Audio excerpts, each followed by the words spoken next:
In this session, we are going to discuss about UPSC, CSE, economy, PYQ analysis from 2013 to 2025.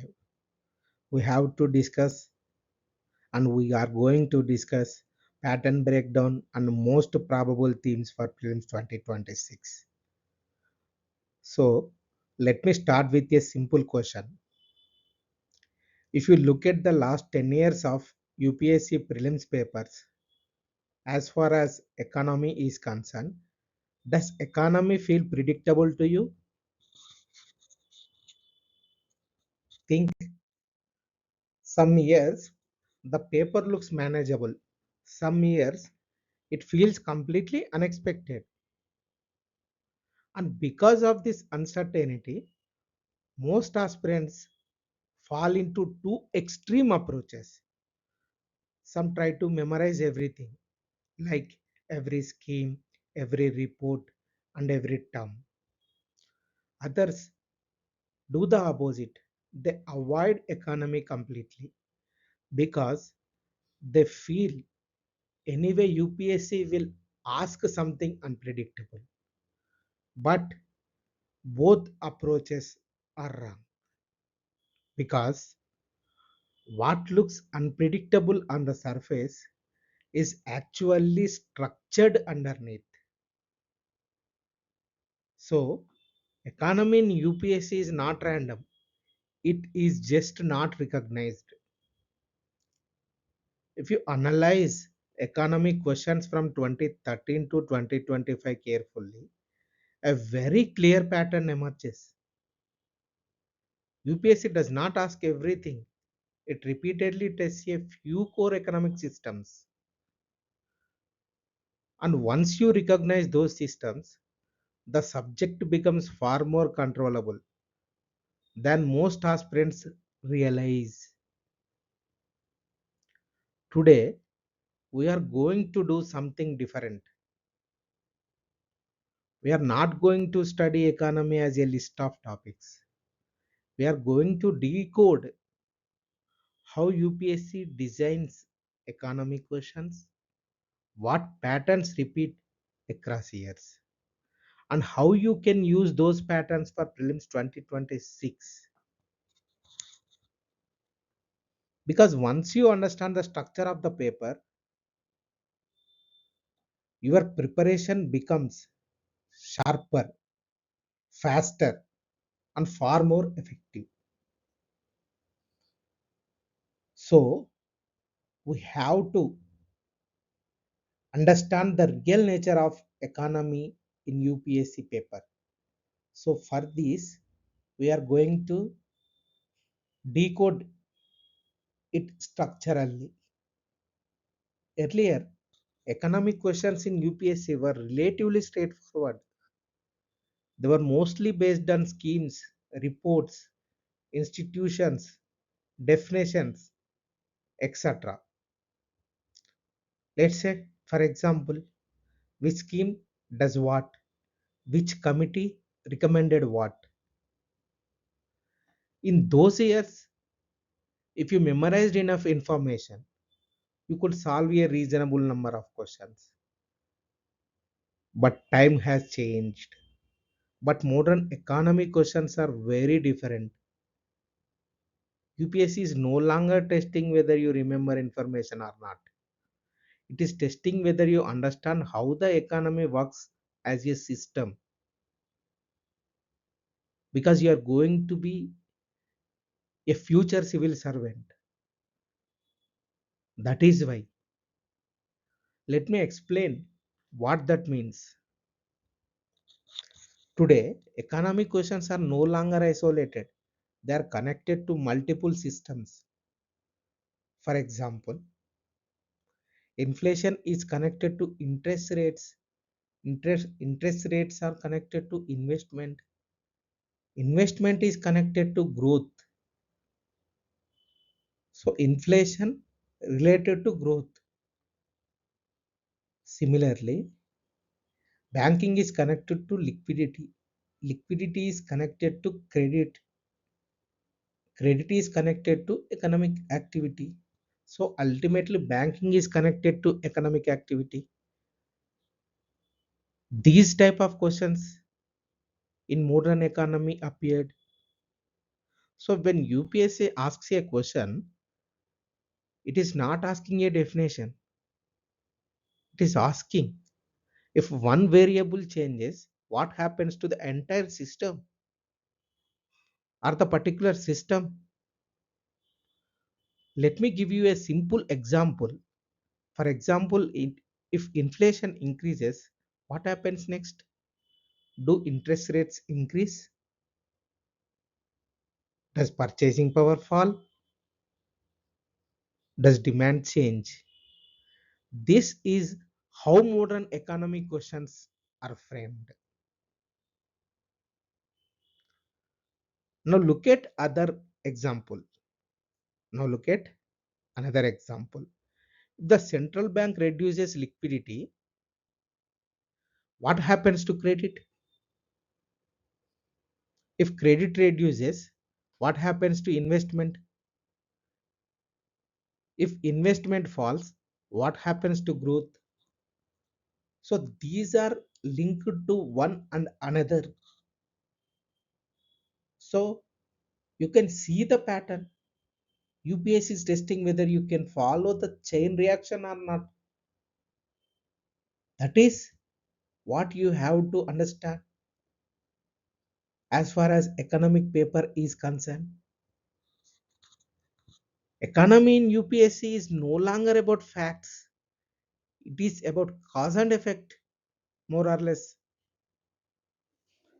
That is why many students feel confused.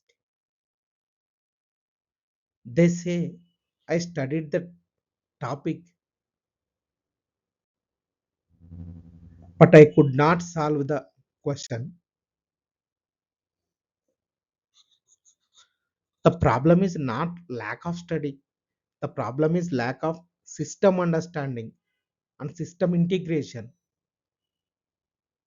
Today, economic questions are linked to inflation, banking, financial markets, global economy, energy systems, and public finance. But these are not separate topics, they are interconnected systems. For example, a question on oil prices is not just an energy question, it can become an inflation question, a physical deficit question, a current account deficit question. So you have to understand this.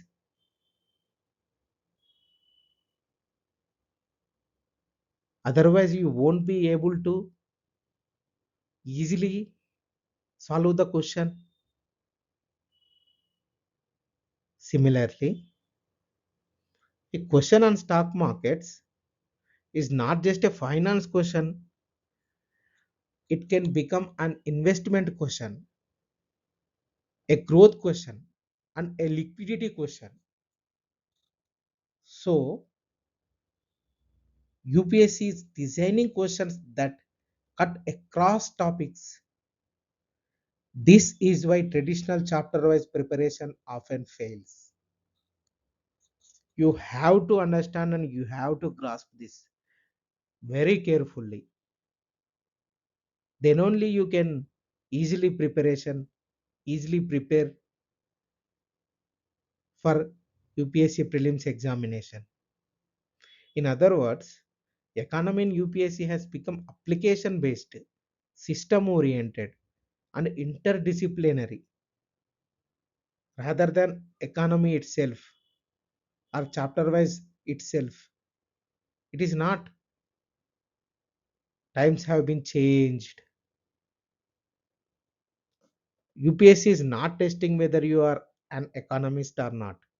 It is testing whether you can think like a policy maker or not, because you are going to become an civil servant if you are clear this examination. So you have to imbibe, you have to think like a policy maker.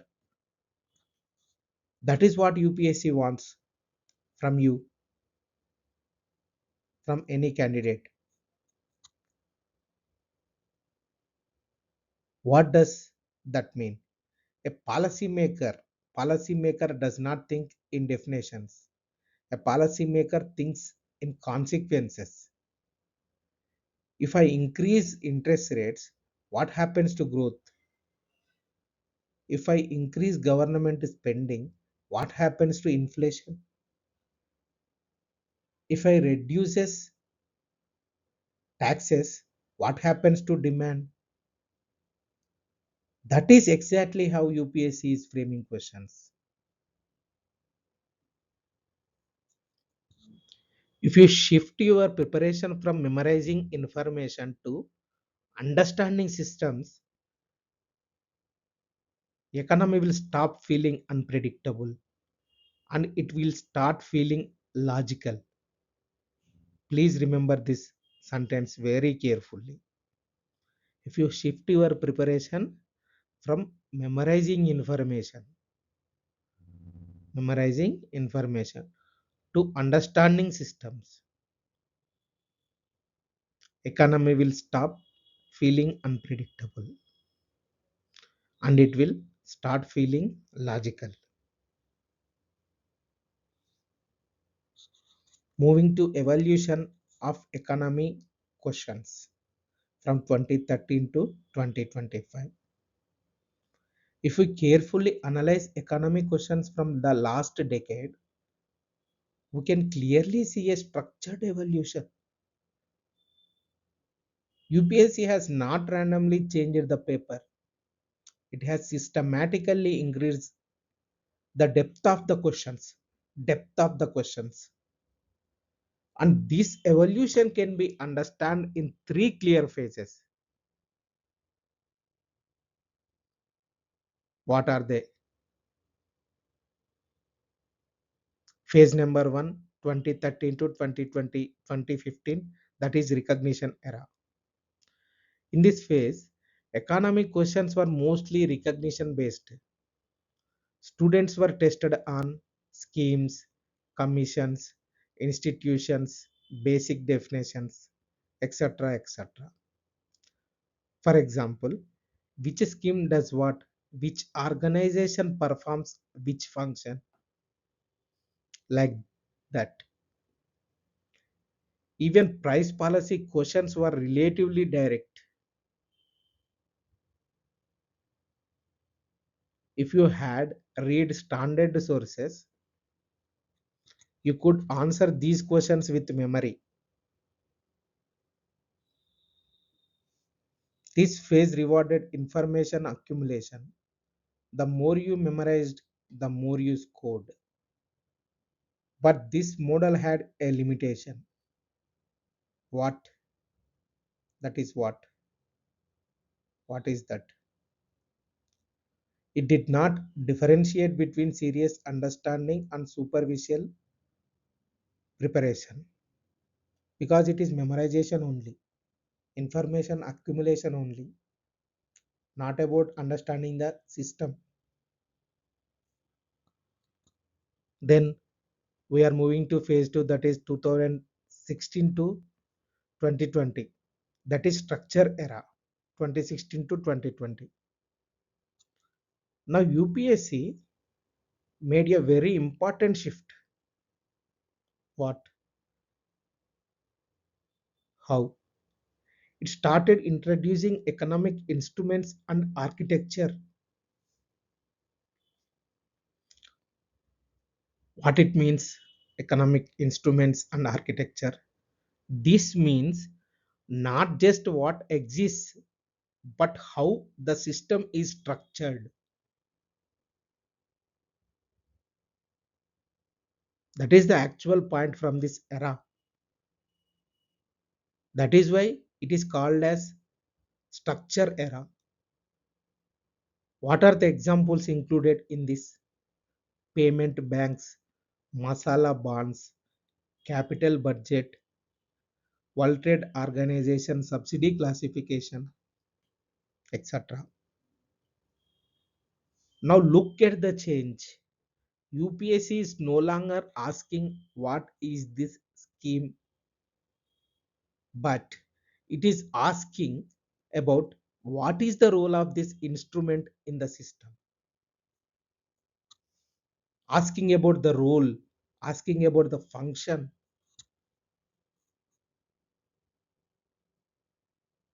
For example, payment banks, not just definitions they asked, but purpose of the payment banks they asked. And masala bonds, not just names, but currency mechanism underlying these masala bonds. They're asked.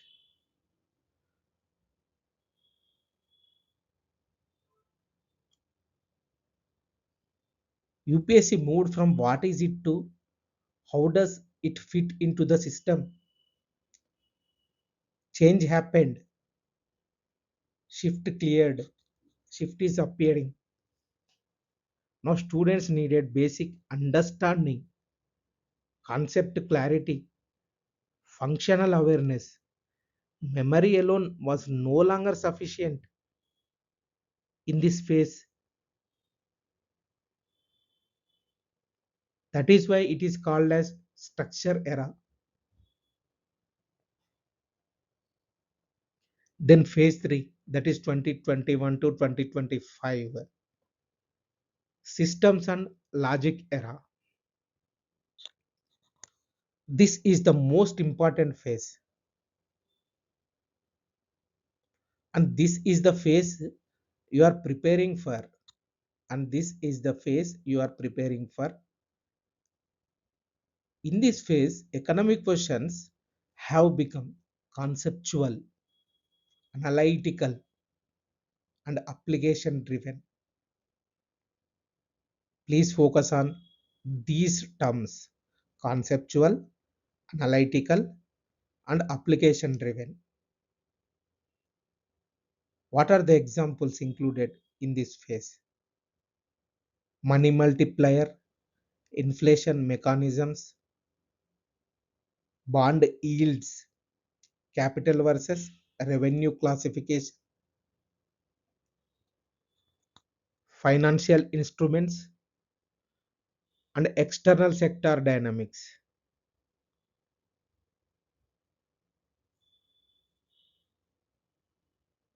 Now, UPSC is not asking what is money multiplier. It is asking if money supply increases, what happens to inflation? Cause and effect. Consequence: if bond yields rise, what happens to borrowing? If currency depreciates, what happens to exports? These types of questions they asked in this phase. So now UPSC is asking if this happens, what follows? This is a very important shift because now a student who memorizes definitions will struggle for 100% sure. But a student who understands the relationships will solve the question easily. Earlier, economy was topic based. Now, economy is interaction based. Earlier, you studied inflation separately. Now, inflation is connected to interest rates, liquidity, demand, and growth. This is the critical shift.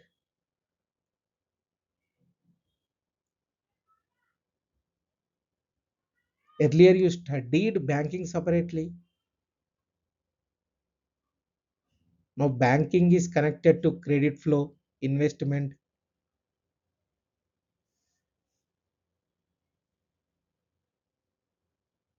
and economic expansion.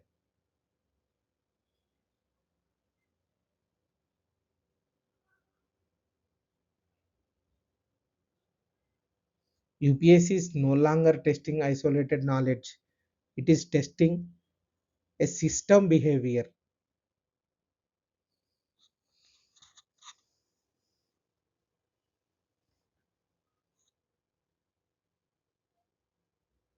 This is why many aspirants feel the paper was difficult, but the paper is not difficult, the approach is outdated. If you prepare economy as chapters, notes, definitions, you will always feel confused. But if you prepare economy as systems, mechanisms, cause effect relationships, the same paper becomes much easier.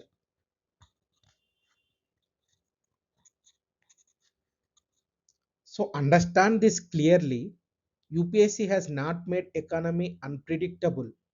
It has made it deeper. And once you align your preparation with this shift, you gain massive advantage for most aspirants. You gain a massive advantage over most aspirants. You have to think like this way and you have to prepare like this way.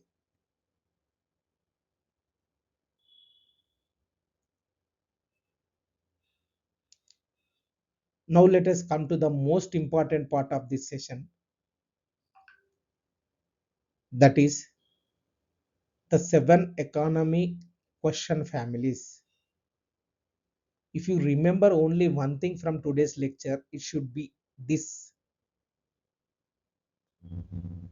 Almost every economic question in UPSC belongs to a question family. These families repeat again and again. Only the surface changes. UPSC does not repeat questions, it repeats structures. It repeats what? Structures. So if you understand these structures, you don't need to memorize everything. You only need to recognize the pattern. So we are moving to families, question families. The family number one is monetary policy and banking.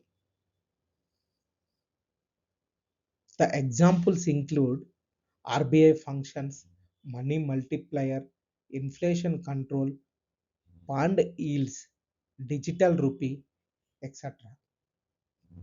At first glance, these look like different topics, but they all belong to one system, one single system, the system of money flow in the economy.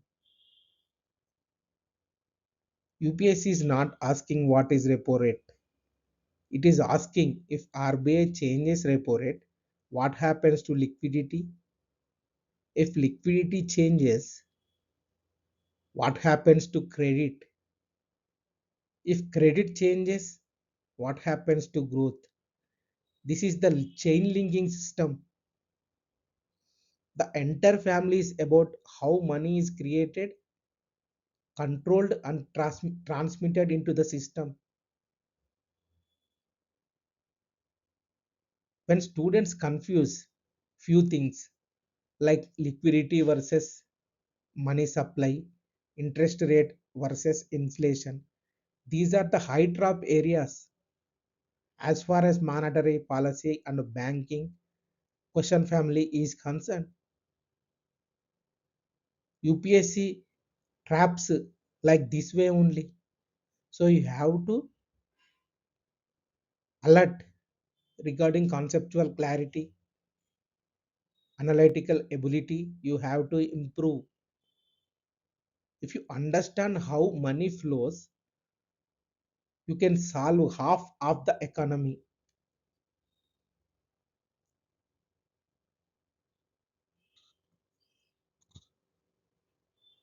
Then move to family number two. That is physical budget, fiscal and budget system. What are the examples? Fiscal deficit, capital receipts, capital expenditure, budget processes, and finance commission. This family is about government behavior in the economy. UPSC is not asking what is fiscal deficit. It is asking how is deficit financed? What happens when borrowing increases? What is the impact on inflation and growth? So you have to understand the total concept very much clearly. Then only you can able to solve the question. What is the pattern? UPSC frequently asks capital versus revenue, expenditure versus receipts. These are the classification traps we have called it.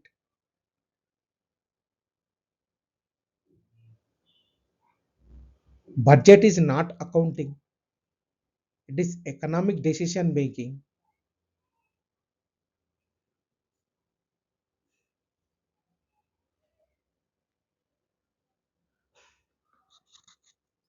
Observation is most important in this area.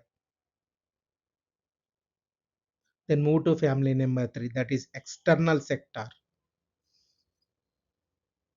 Modern economy is focusing very much in this area. Examples like devaluation, REAR, NEAR, IMF, global finance, etc. This family is about India's position in the global economy. Those are exchange rates, trade balance, current account, etc. etc. UPSC asks like this way: if currency depreciates, what happens to exports? If imports increase, what happens to current account deficit? That is means that is called as CAD. Questions are often scenario based. UPSC always sets priorities like high trap areas. Those are devaluation versus depreciation, trade deficit versus current account deficit. These are the traps UPSC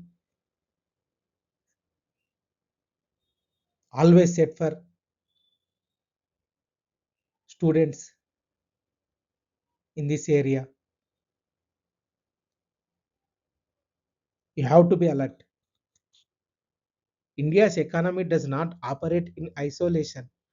It is deeply linked to the global system. That is why UPSC is asked questions frequently in this area. Then we are moving to family number four, that is financial markets. Examples like stocks, bonds, ETFs, venture capital, hedge funds, beta, etc. This is one of the fastest growing area in UPSC. These questions look technical, but they are actually based on simple logic. UPSC is testing ownership versus lending, risk versus return, market behavior, etc. Example, think stock is ownership, bond lending. If interest rates increases, bond prices fall.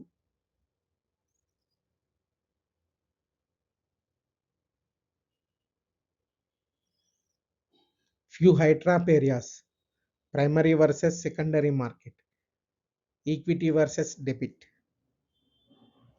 Markets are not about formulas, they are about behavior.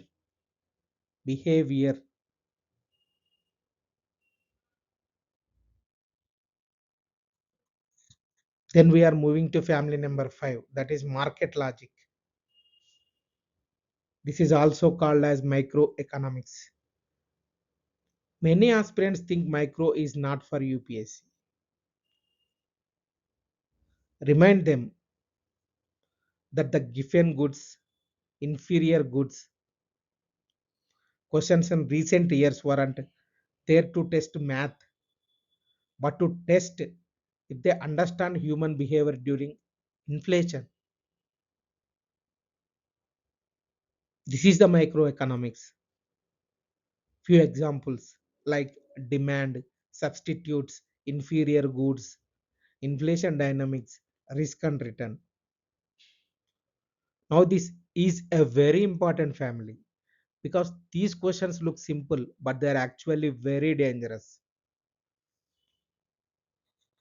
UPSC is not testing your memory here, it is testing your thinking under pressure.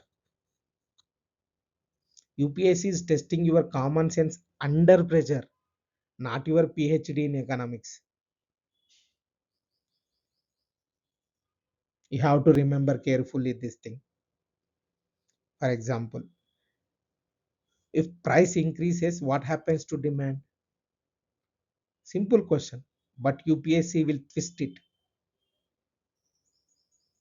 What if it is an inferior good?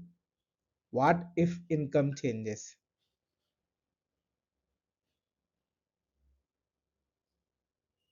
This type of questions UPSC asked. UPSC will twist it like this way. These questions are about decision making logic under the pressure. Why students fail in this sector particularly? They rush. They don't analyze the condition given by UPSC in the particular question.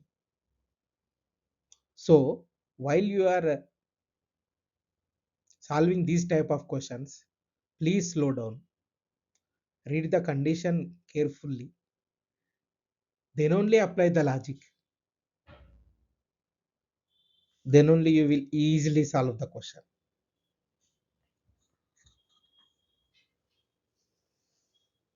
This is nothing but behavioral logic. Understand the logic. This is market logic. We are going to family number. We are moving to family number 6. That is agriculture economy. What are the examples in this agriculture economy concept? MSP, FRP, farm income, rural investment, MSP like minimum support price, etc. This family connects economy with agriculture. In this UPSC often tests price support, income stability, and rural economy, etc. If MSP increases, what happens to inflation? And what happens to government expenditure? This type of thinking is need of the hour in this agriculture economy sector is concerned. When economy and agriculture and policy included, this concept or this topic questions easily solvable. So you have to understand economy, agriculture as well as policy of the government. Agriculture questions are never just agriculture, they are economic decisions in disguise.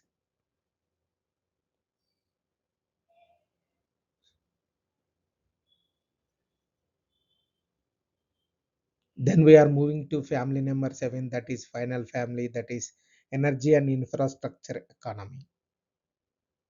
What are the examples under this family?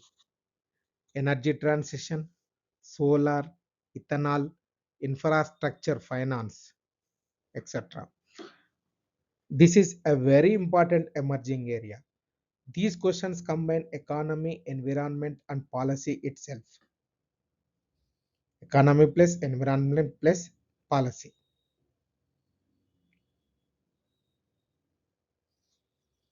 UPSC is asking like this: if energy shifts to renewables, what happened to imports? If infrastructure investment increases, what happens to growth? UPSC is asking like this way. Energy is not just environment, it is economic transformation.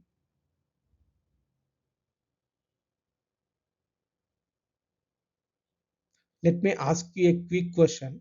Think about the last few papers of UPSC. How many questions came from banking, financial markets, inflation?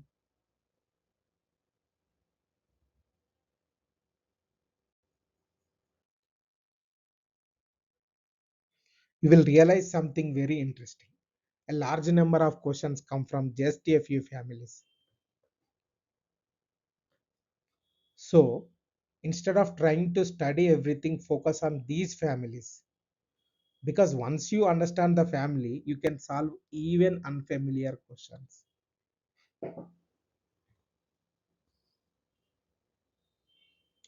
Now, let us understand how UPSC actually designs economic questions.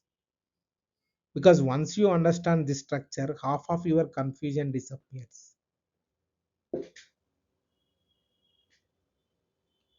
Most economic questions in UPSC are not random, they are built using a three-layer structure. That is layer 1 concept, layer 2 mechanism, and layer 3 outcome. Let us understand each layer by layer carefully. What is the first layer? That is concept. Concept. This is most basic level. This is where students feel comfortable. What are the examples? What is inflation? What is repo rate? What is bond yield? Etc. Most aspirants prepare economy at this level. They read definitions, they make notes, they memorize terms.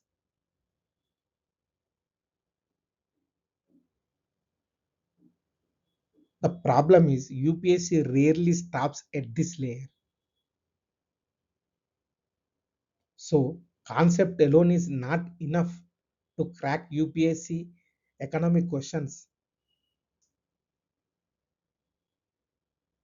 So, layer number 2, that is mechanism. Now we move to the second layer.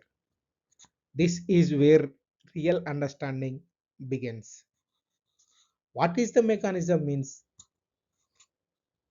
How does the concept actually work is mechanism. What are the examples? How does inflation increase? How does RBI control liquidity? How does money multiplier operate? These are the examples. Mechanism means how does the concept actually work? That is mechanism. These are the examples, like how does inflation increase? How does RBI control liquidity? And how does money multiplier operate? Now you are no longer remembering, you are thinking through the processes. Let's say, example, if RBI increases repo rate, banks borrow less. If banks borrow less, credit reduces. This is the mechanism. This is the cause and effect relationship. This is the chain link. Mechanism is the bridge between theory and reality. So you have to understand this mechanism is very careful. So we are moving to layer number 3, that is outcome. This is the highest layer of this UPSC economy question pyramid. This is called what we called. This is the highest layer.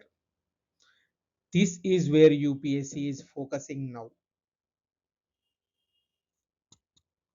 What outcome means?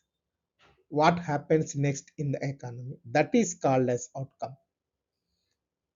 Let's say examples are what happens to investment, what happens to consumption, what happens to currency value. Now the question becomes, if mechanism changes, what is the final impact? Then we will take an example. of the chain. Let's say repo rate increases, what will happen? Liquidity reduces, what will happen? Credit reduces, what will happen? And investment falls, what will happen? Growth slows,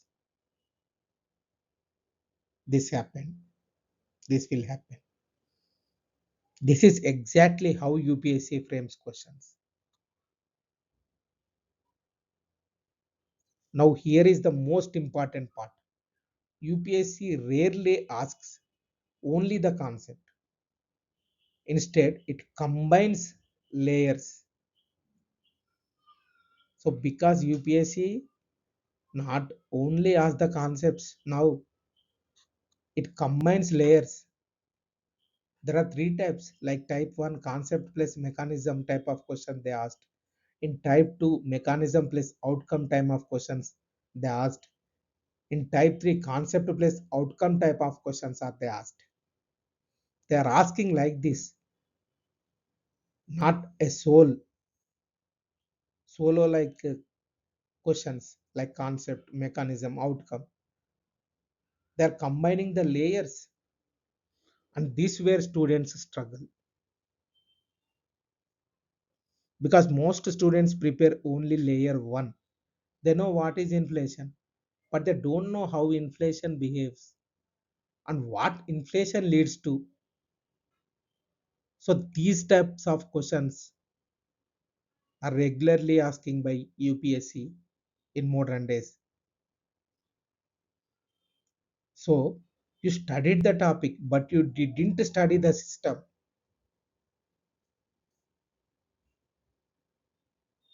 This is why students say, I studied this, but I could not solve the question. The problem is not lack of preparation. The problem is preparation stopped at the concept only.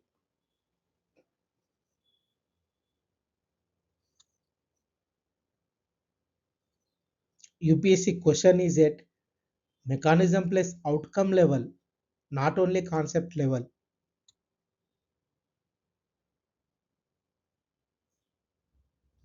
Let me show you how this works.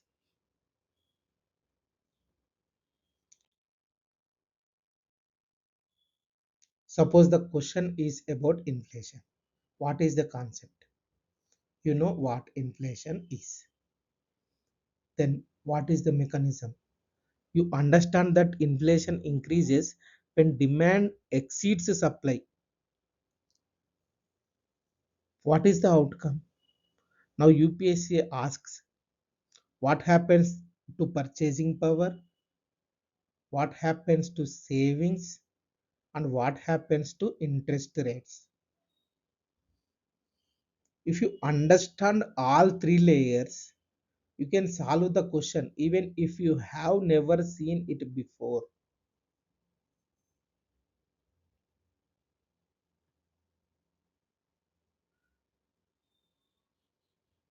So every economic question you see in the exam hall, ask yourself three things. What is the concept? How does it work? What does it lead to? So concept, mechanism, and outcome. If you answer these three, you can solve most economic questions.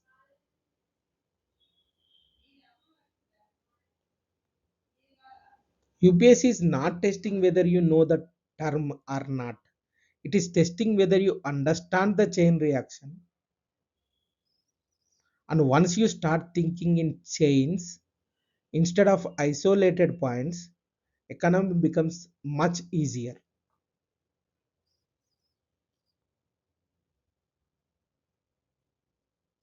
So you have to think like in chains form. Why students lose marks in UPSC economic questions? Let me know.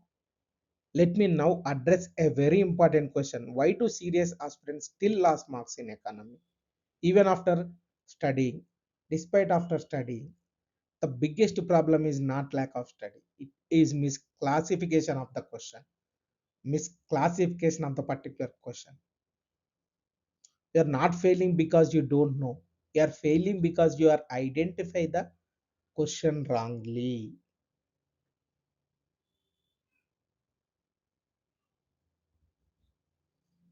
You are not failing because you don't know. You are failing because you are identifying the question wrongly. UPSC does not confuse you with difficult content. It confuses you with subtle traps.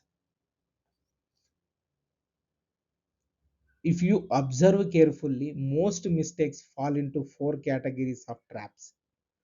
Those are trap number one, that is called as terminology confusion.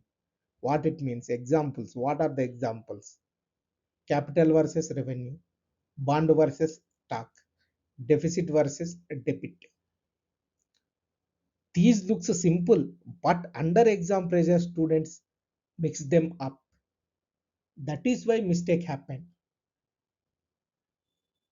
Why this happens? Because students memorize words without understanding the meaning. That is the most important problem occurred. We have to think like this. Bond means lending, stock means ownership, capital expenditure for asset creation, revenue expenditure for consumption. This type of thinking you have to improve. If your definitions are weak, UPSC will trap you in options. Next, trap number two, that is mechanism confusion. Examples. What are the examples of mechanism confusion? OMO versus repo, CRR versus SLR, deficit versus borrowing, open market operations. OMO means repo, CRR cash reserve ratio, SLR statutory equity ratio, etc. Here are the problem. Here the problem is deeper. Students know the terms but don't know understand how they work. For example, repo rate increases. What happened? Liquidity reduces. What happened? But many students think repo rate increases, inflation increases. It leads to. But you have to understand the concept very carefully. Then only how it works, how does it works, because mechanism is not clear. That is why this mistakes happen. If you don't understand the mechanism clearly, you will reverse the answer.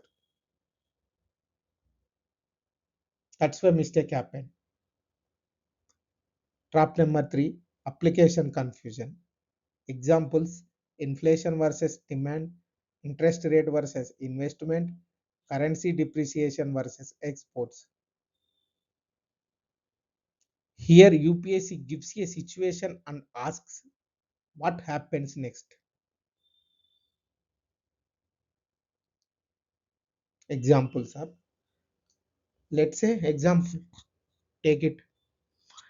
If interest rates increase, what happens to borrowing?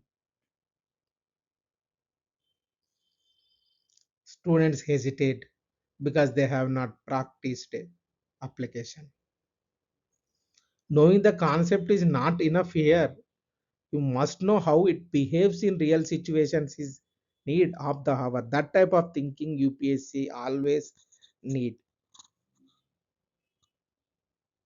Trap number four, that is context confusion. What are the examples under this context confusion trap? Policy versus market, domestic versus global, short term versus long term.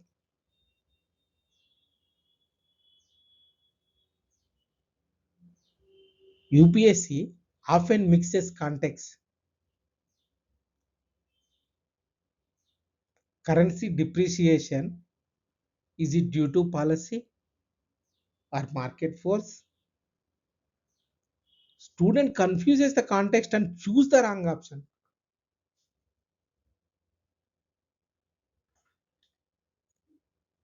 Same concept, different context, different answer.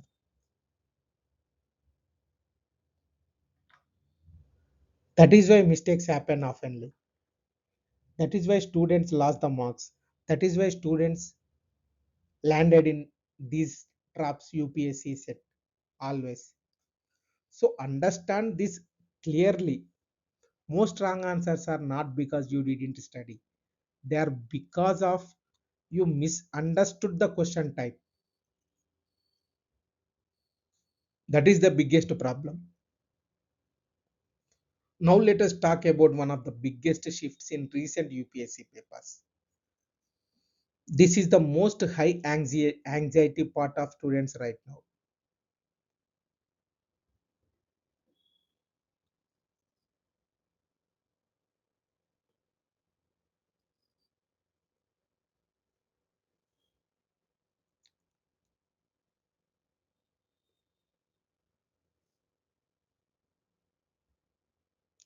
UPSC is using this type of formats to check for rote learning or versus logic.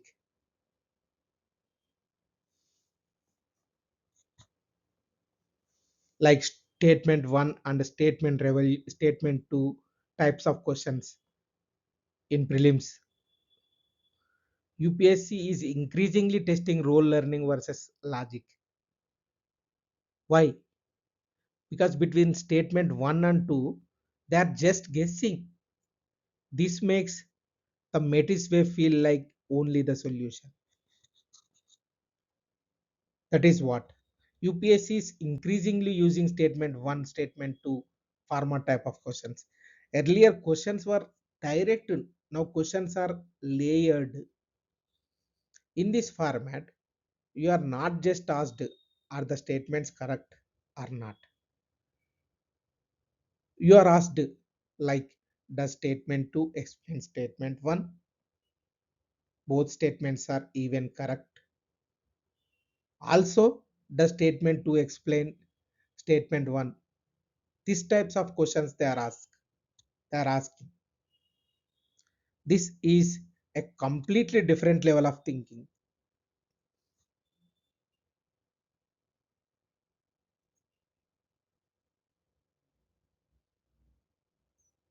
Even if you know both statements individually, you can still get the question wrong. Why? For what? If you don't understand the relationship, the question will wrong. Statement 1 is effect, statement 2 is cause. This type of thinking is need half the hour because UPSC asked these type of questions in their options. So you have to understand the concept very much carefully.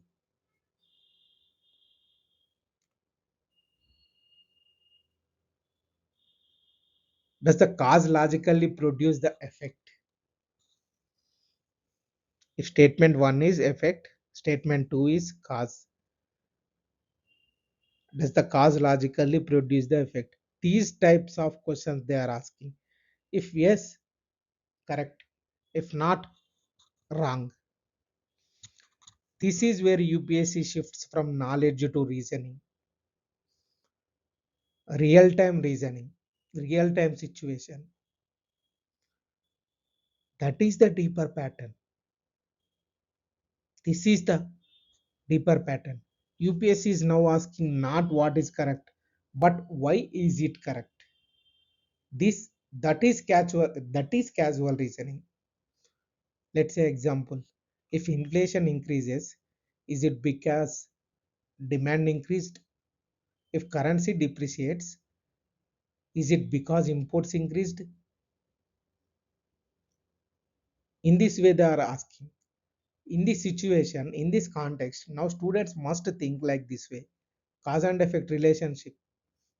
They have to, there is no option. UPSC is testing your ability to connect variables.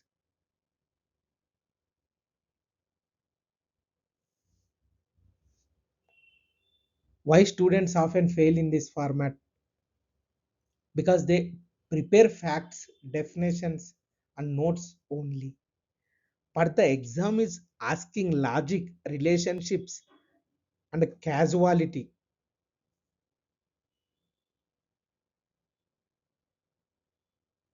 You prepared answers, UPSC asked questions. That is the difference.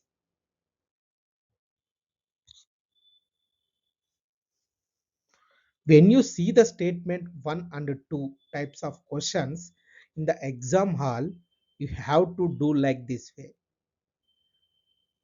Step 1, check the statement, that is true or false. Statement number 1. This is the first step. Then move to the second step, that is check statement 2 is true or false. Then step 3. This is most important step. Check linkage between statement 1 and 2 and it justifies or not. This linkage is need of the hour. Does statement 2 actually explain statement 1 or not? After these three steps. If not, eliminate the option immediately.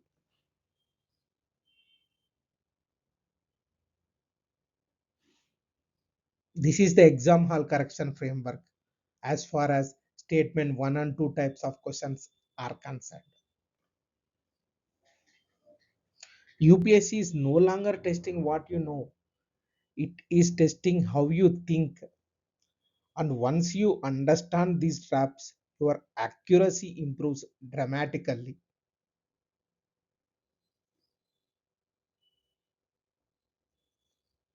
There is another very important shift in UPSC economy is, and this is something most important and most aspirants completely miss, that is technical granularity trend.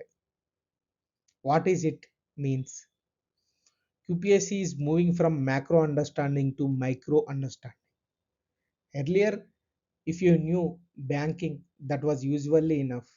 Now UPSC expects you to understand types of instruments, types of capital, and types of markets also. So UPSC is no longer asking about the subject, it is asking about the components inside the subject also. Let me make this very much clear. Earlier, if you knew investment, you could answer the questions easily, comfortably. Now you must know equity versus debit, venture capital versus hedge funds, primary versus secondary markets. Depth is important. Similarly, earlier if you knew budget, that was very much enough. Now you must know what is the capital receipts and what is the borrowing, what is the difference between capital receipts and borrowing, revenue versus capital expenditure, tax versus non-tax revenue. These types of in-depth concept is needed. UPSC is going inside the structure of the concept itself. But this brings me to a very important misconception. Many aspirants spend months reading current affairs magazines. They try to memorize every scheme, every report, and every announcement. But UPSC does not ask news. UPSC does not ask current affairs. It asks the economic logic behind the current affairs.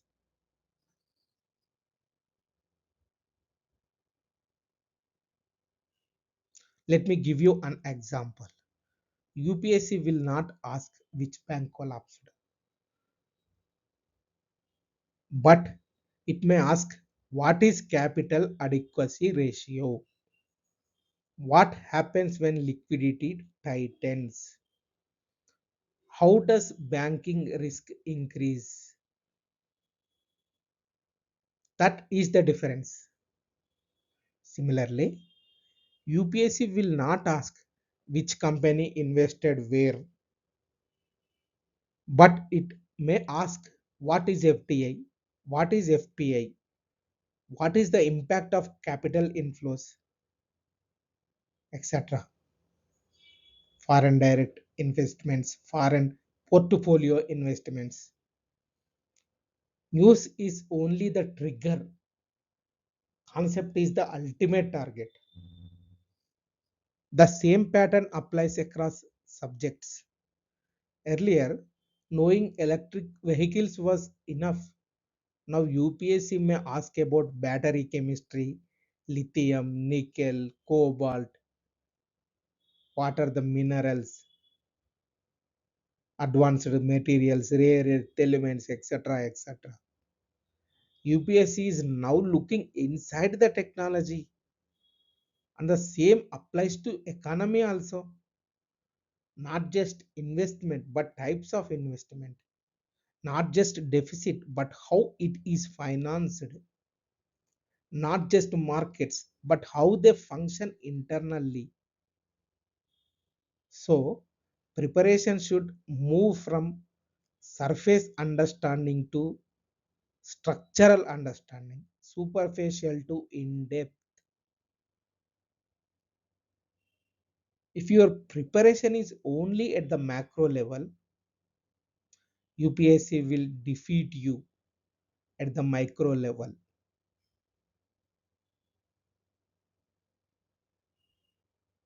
But if you solve even unfamiliar questions,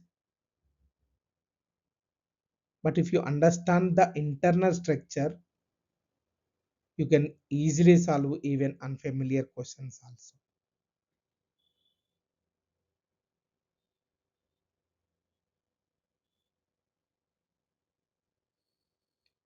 So UPSC is going deeper inside the concept.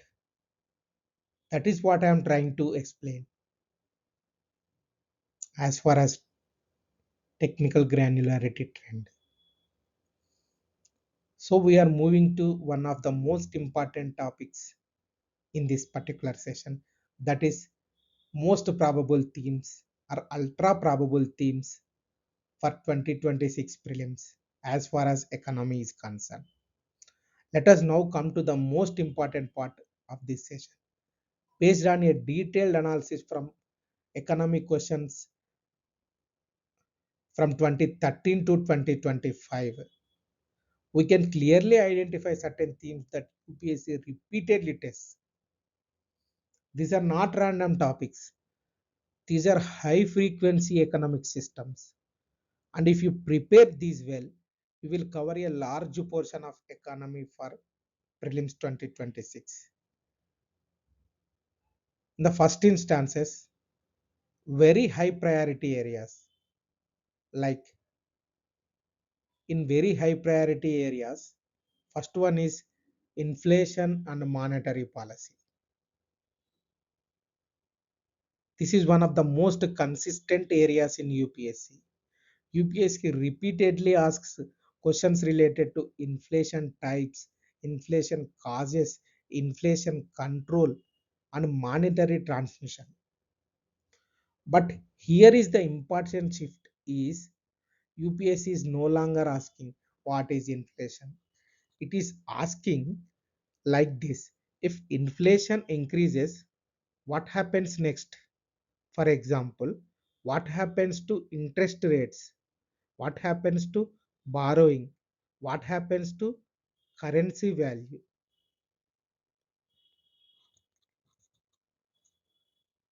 Many questions are based on cause and effect chains as far as inflation and monetary policy PYQ pattern is concerned. So inflation is not a topic, it is a system of interactions. The cause and effect thinking of policy is need of the hour as far as inflation and monetary policy is concerned for Prelims 2026. Next, and second one, that is RBI and liquidity tools. UPSC repeatedly tests what is repo rate, reverse repo, CRR, SLR, open market operations, etc. etc.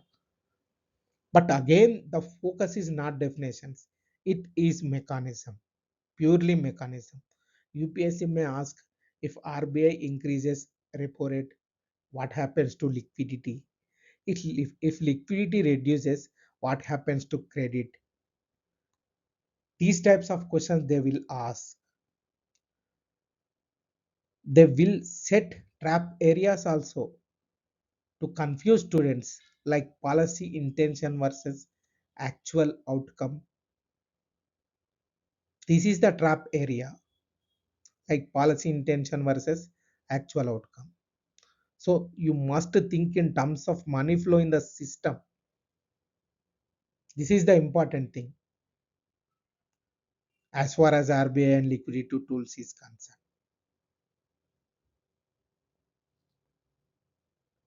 Third one, that is fiscal deficit and capital expenditure.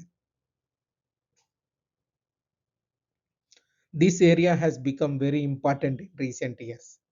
UPSC is focusing on fiscal deficit, revenue versus capital expenditure, like revenue expenditure versus capital expenditure, borrowing, public investment, etc. But again, UPSC is not asking what is fiscal deficit. It is asking how is it financed? What happens when it increases, fiscal deficit increases? What is its impact on growth? What is fiscal deficit impact on growth, etc.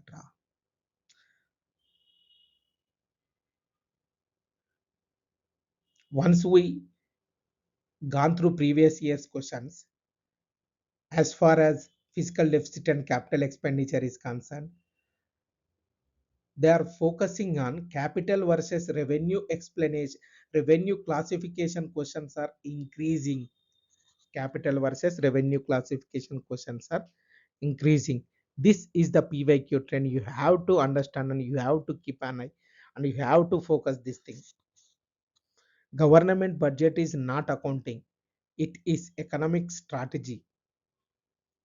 Government budget is not accounting, it is economic strategy and it is economic decision making. Let's move to fourth number theme, that is financial markets and instruments. This is one of the fastest growing areas. Financial markets and instruments. UPSC has asked questions on stocks versus bonds, ETFs, venture capitals, hedge funds, beta, investment banks, investment risk, etc. These questions look technical, but they are actually logic based. What is actually UPSC is focusing on risk versus return, ownership versus lending, what is the market behavior, etc. etc. These set the trap zones between equality versus debit, primary versus secondary market. These types of traps UPSC always set. Markets are not about formulas, they are about the behavior of the market, the behavior of the money flow, etc. Fifth number theme, that is external sector dynamics. This area is extremely important. UPSC repeatedly asks exchange rates, devaluation versus depreciation, trade balance, and global institutions. But again, questions are not direct, they are scenario based. Example, if currency weakens, what happens to exports? If imports increase, what happens to current account, etc. Many questions combine global plus domestic economy. When you gone through the PYQ trend, many questions combine global plus domestic economy. So combined of global and domestic economy type of questions they are asked. India's economy cannot be understood in isolation. That is why global economy is also questioning by UPSC. These are the very high probability areas. Those five, five financial markets, external sector, monetary policy, RBI, etc., etc. These are financial markets instruments, physical deficit, capital expenditure, RBI and liquidity tools, inflation and monetary policy. These five are very high priority. Next, we are moving to high priority areas. That is agriculture economy. UPSC connects economy with agriculture through MSP, FRP, farm income and subsidies. These questions are usually policy and logic based. So they combined with policy and logic. Example, if MSP increases, what happens to inflation? So you have to focus on integration area is economy and agriculture and politics are like policies. This is the integration area. You have to focus on this area. Then we are moving to seventh one, that is energy transition economy. This is a rising theme. UPSC is asking about renewable energy, biofuels, green hydrogen and energy pricing.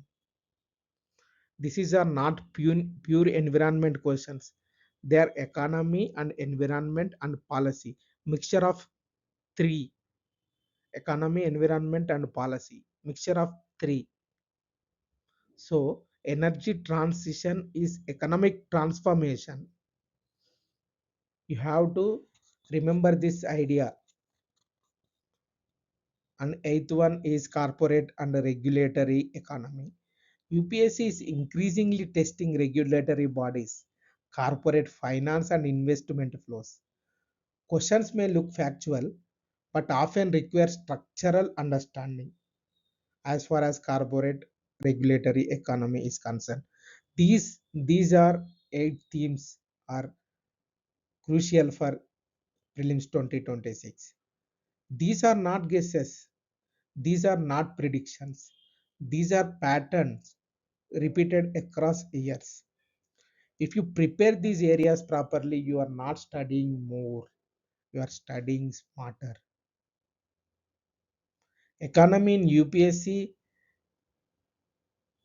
is not about covering the syllabus, it is identifying high probability systems. And once you understand these systems, the paper becomes much more controllable to you. Then we are moving to preparation strategy. What is the preparation strategy for prelims 2026? Now let us come to the most practical part of this session. How should you actually prepare economy for UPSC prelims 2026? Because understanding patterns is useful, but execution is what gives you marks. That is the ultimate thing. Most aspirants make one fundamental mistake. They prepare economy as notes, lists, schemes.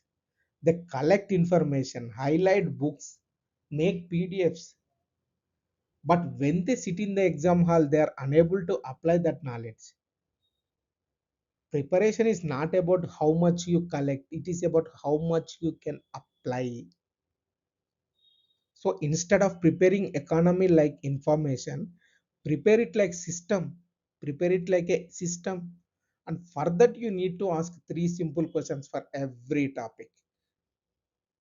Question number one: how does it work?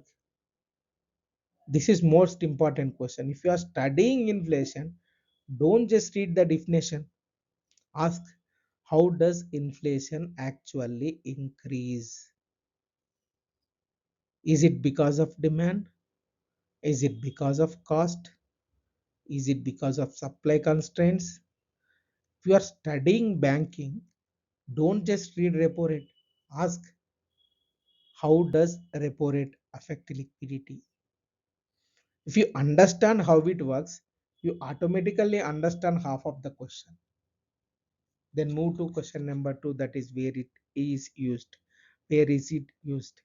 Now move to application part. If you are studying bonds yields, ask where are bonds used? Government borrowing, corporate finance, financial markets. If you are studying MSP, ask where is MSP applied? Agriculture markets, farmer income support.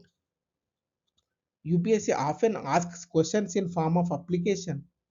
If you know where a concept is used, you can eliminate wrong options easily. So that is why where is it used like of concept is important. Then you may ask question number 3, that is why does it matter? This is the highest level of the question making or question asking yourselves. This is where UPSC is focusing now in recent times. Ask yourself, why is this important for the economy? If inflation increases, why does it matter? Because it affects purchasing power, interest rates, and growth also. If fiscal deficit increases, why does it matter to you? Or why does it matter to economy? Because it affects borrowing, inflation, and investment. So UPSC questions are built around importance, not on definitions, not on factual information, not around facts, not around current affairs, built around importance. So whenever you study any topic, do this. Don't ask what is it. Ask yourself, how does it work? Where is it used? Why does it matter? If you follow this approach, you will not need to memorize hundreds of pages. You will start understanding the system. And this is where the real benefit comes. In the exam hall, you will see unfamiliar questions. But if you have practiced this framework, you can still solve them easily because you will think in terms of mechanism, application, and outcome based. You may not know the question, but you will know how to think. That is why you solve the question. You have to, you will. Economy in UPSC is not about studying more, it is about studying correctly. And once you shift from information to understanding, your accuracy will improve dramatically. Before we conclude, let me give you something extremely practical, something you can use directly in the exam hall also. I call this as the Metis economy mental model. Whenever you see an economic question, especially an unfamiliar one, please do not panic. Do not try to remember the answer. Try to understand the question, and for that follow three simple steps. That is rule number 1, identify the domain. First ask yourself which part of the economy does the question belongs to. Like, is it banking? Is it fiscal policy? Is it financial market, external sector, or agriculture? This is very important because once you identify the domain, you immediately narrow down the possibilities. If the question is about inflation, then you can think monetary domain. If the question is about government spending, fiscal domain. Correct identification of the domain eliminates half of the wrong options. Rule number 2, identify the mechanism. Now ask yourselves, what is actually happening in the question? Is money increasing? Is interest rate rising? Is demand falling? Is currency depreciating? etc. You are now moving from topic to process. If repo rate increases, example, mechanism, what is the mechanism? Liquidity reduces. So most UPSC questions are built around mechanism. If you understand and identify the mechanisms correctly, you are very closer to the answer. Very close to the answer. Rule number 3, that is identify the outcome. Now ask the final question yourselves. What should logically happen next? If liquidity reduces, what happens to credit? If credit reduces, what happens to investment? If investment reduces, what happens to growth? This type of thinking is need of the hour. You are now completing the chain. This is how UPSC expect you to think as a future civil servant. Let me show you how this works in the exam. Suppose you see a question, if interest rate increases, step 1, that is domain, monetary policy. What is the step 2 mechanism? Borrowing becomes expensive. If interest rate increases, what happened? Borrowing becomes expensive. Step 3, outcome. What will happen? Outcome. If borrowing becomes expensive, what will happen? The outcome. Investment reduces. Now, even if you don't remember the exact theory, you can still solve the question. You may not know the topic, but you can still arrive at the answer. This is the magic. This is the this type of thinking you have to improve yourselves. Why this model works? Because UPSC asks questions are not random. They follow a structure like domain, mechanism, and outcome. It leads to outcome. If you match the structure, you can decode the question. Most students read the question, panic guess, panic guess. But if you apply this model, you slow down, you think, you eliminate options logically in the exam hall to understand this model, to use this model. This is how toppers think in the exam hall. But if you apply this model, you slow down, you think, you eliminate options logically. So remember this, whenever you face an unfamiliar economic question, do not panic, do not guess immediately. Instead, ask what is the domain, what is the mechanism, and what is the outcome. Very often, the correct answer will reveal itself.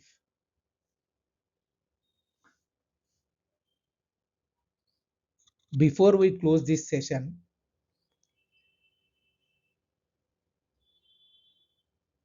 let me leave you with one deeper observation about the UPSC examination.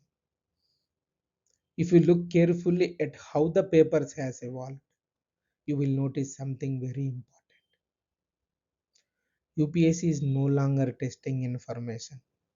It is testing systems thinking. What does that mean? Systems think. What does that mean? It means the exam is not asking, do you know this term? It is asking, do you understand how the system behaves? Can you understand how inflation affects growth? How interest rates affect investment? How government policy affects markets? How global economy affects India? In other words, UPS is testing whether you can think like a decision maker or not, future civil servant or not, because that is what a civil servant does. You are not expected to memorize facts. You are expected to understand consequences. From information to interaction, from topics to systems. And once you make this shift in your preparation, everything changes. Economy stops feeling vast. It starts feeling random. It starts feeling structured. Questions stop feeling random, they start feeling logical.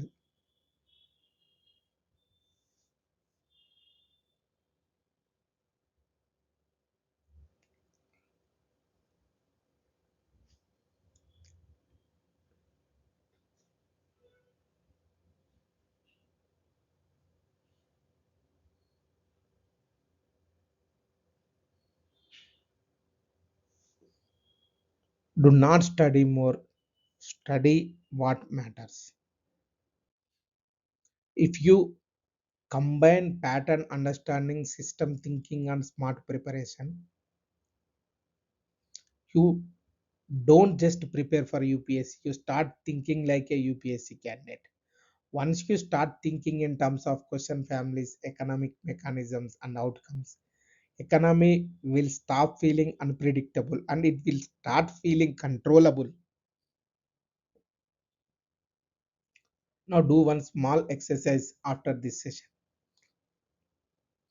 Go back and look at the past few UPSC papers, pick any economic question, and ask yourself which family does this belong to? What is the mechanism and what is the outcome? The moment you start seeing this pattern, everything changes. Economy is not random, it is just not recognized. And once you recognize it, you control it. If you found this session useful, do share it with serious aspirants preparing for UPSC Prelims 2026 because the more people understand the pattern, the better the preparation ecosystem becomes. And I would genuinely like to hear from you. Which subject should we break down next? Write in the comments. We will analyze it the Metis way. And if you're serious about Prelims 2026, stay connected with Metis IAS. Thank you for watching this patiently.